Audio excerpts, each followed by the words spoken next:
Warning: this video contains depictions and mentions of organs, blood, dissection, and the like. Viewer discretion is advised. Thank you.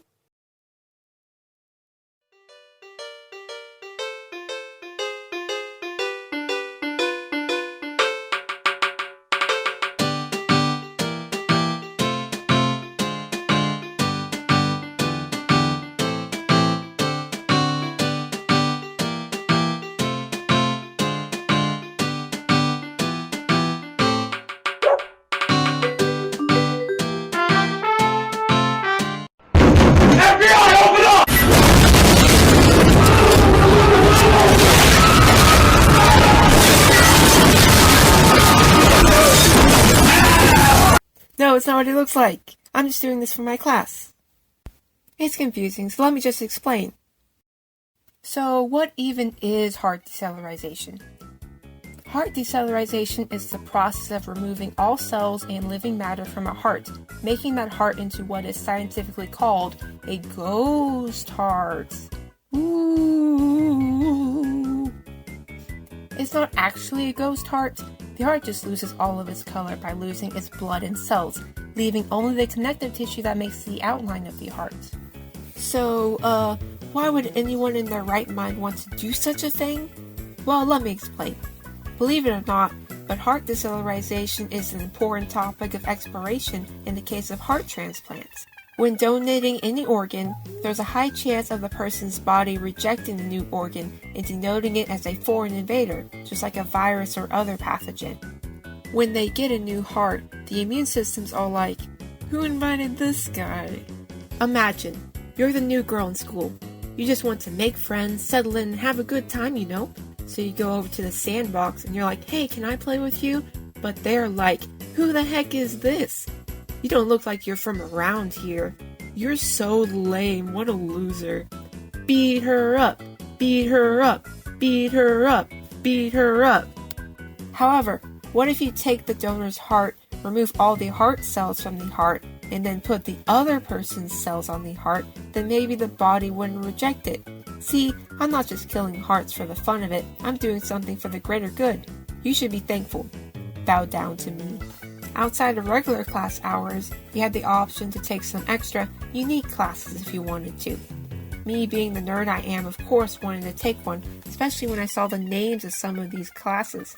Like, seriously? Heart Decellularization? Like, what type of class is that? Especially because I like dissecting things, I'm not a psychopath, and was interested in a career in biology and or medicine, including surgery.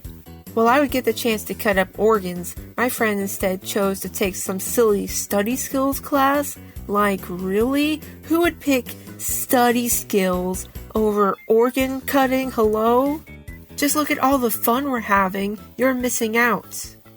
One day in my honors biology class, my teacher brought in the entire cardiopulmonary system of a giant cow, and she went around showing it to each table in the class. As all the kids were taking pictures with their phones, vomiting, looking away, freaking out, and the like, I was over here like, "Oh my gosh, that's so cool. Here, Tim, let me take a closer... let me take a closer look.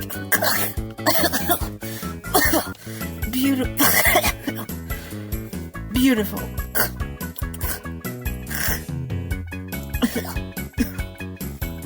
It goes without saying that I was super excited about this class. Seems not many other people were though, because me and one other girl were the only students in the class. At least 5 people were taking study skills, and the other girl had type 1 diabetes, so usually I was the only one there. Yay! The teacher who taught this class also taught anatomy. I didn't take anatomy, but she said that the students had to dissect dead cats, and she'd find these dead cats in garbage cans and off of roads. I think that's why I didn't take anatomy. I think this just made the class more exciting and meaningful for me though, and the class was just a great experience overall. Even though I felt like the majority of the time she'd be talking to me about our boyfriend or something, and I'd be over here like, "Girl, he did what now?" It was interesting how the teacher gave us a lot of independence and freedom in the lab, and had us research and figure out how we would do the heart decellularization on our own. But before we could get into the decellularizing and poking at guts, our teachers gave us an extensive cardiology crash course. We learned the anatomy of the heart, which which is actually more complicated than you may think, especially because each vein in the heart has its own name. What was fun was we got to practice identifying parts of the heart with real pig hearts too. Pig hearts are very similar to human hearts compared to, say, cow or horse hearts, which are huge. A lot of the stuff we learned was stuff that students were learning in medical school. I mean, we literally learned how to read EKGs and all the different types of heart diseases you can have based on which way your heart beats. No wonder medical school is so difficult, because even the teacher had trouble diagnosing EKG readings. And finally, we got to do the heart decellularization. The plan was to create a solution to pump into the heart with pumps that resemble veins, disposing of all the blood and cells with a bunch of beakers. We would have to keep a regular schedule every week to make sure the heart got its weekly bath and that everything was kept in check and properly disposed of. Once we were done, we were going to put the heart in a jar and maybe even get the heart to electrically beat like a normal heart. Can't you hear anything? And then we'd walk around with the heart on Halloween and scare people. Ghost heart. in a jar. By now you hopefully get the message that what I was doing wasn't all that weird and actually pretty cool and sciencey. Ring ring. Hello?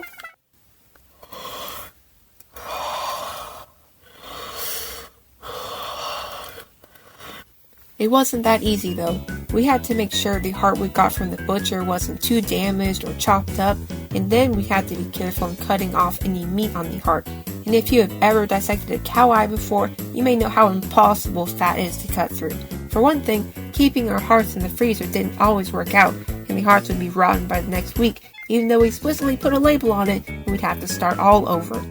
We sort of had to fight with the biotech kids over refrigerator space and had to make sure that they didn't mess with or touch our precious little babies. Don't go breaking my heart. I won't go breaking your heart. Don't go breaking my. Don't go breaking my. I won't go breaking your heart. Not again. You can't take me. But despite all the struggles, it was a really fun class, and we got a whole lot out of it, including advanced medical education as well as experience working in the lab on our own. Guess what? You can do heart decellularization at home too. Here's the basic setup to get you started. This procedure is provided by the National Center for Biotechnology Information, a subsection of the National Institutes of Health.